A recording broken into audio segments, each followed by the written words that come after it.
We have a beautiful foggy morning today, a little bit cold, but very, very beautiful.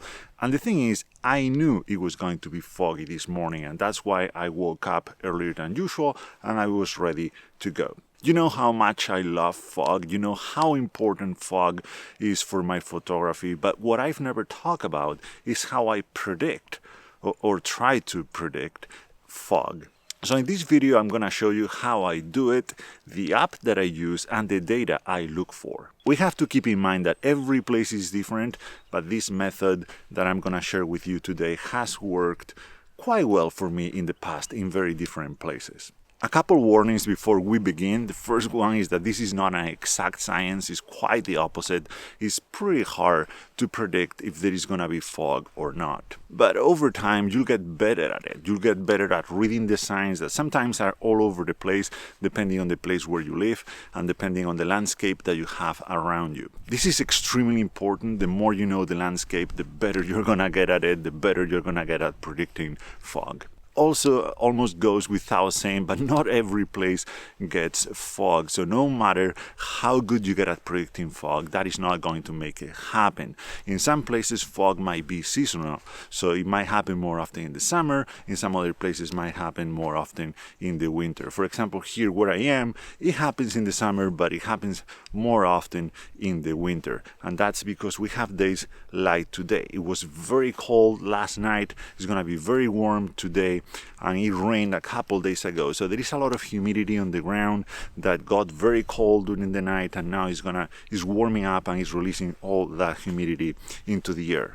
It also helps that this is a valley, so it's trapping all that humidity, all that fog within just a few miles.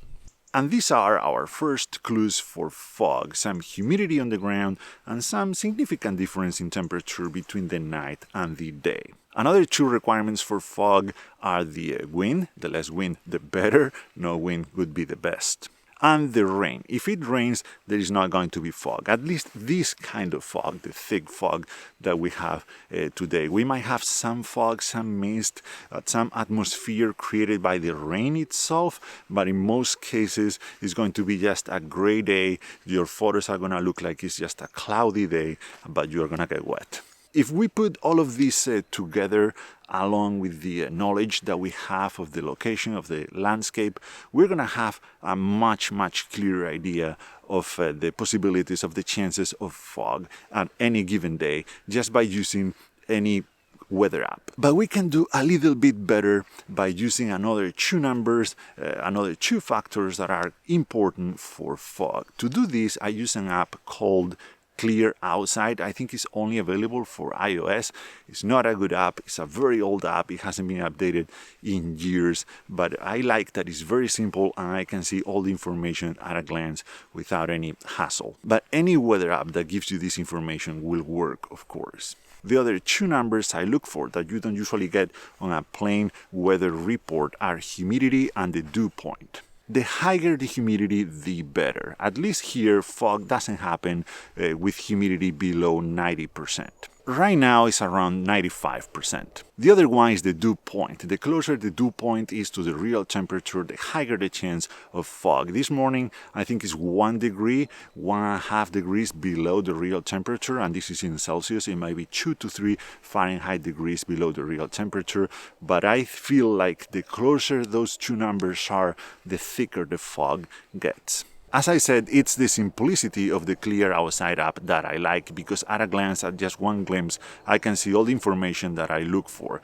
There was no wind this morning, it was not going to rain, it was cold last night, it's still cold, it's gonna be warm today, it rained a couple days ago, humidity is very high, and the dew point is very close to the real temperature. That, along with the shape of the landscape and my experience and my knowledge of this place, well, the chances of fog this morning were very high. So last night I made sure that the cameras and the lenses I wanted to use today were already in my camera bag. All the batteries were fully charged.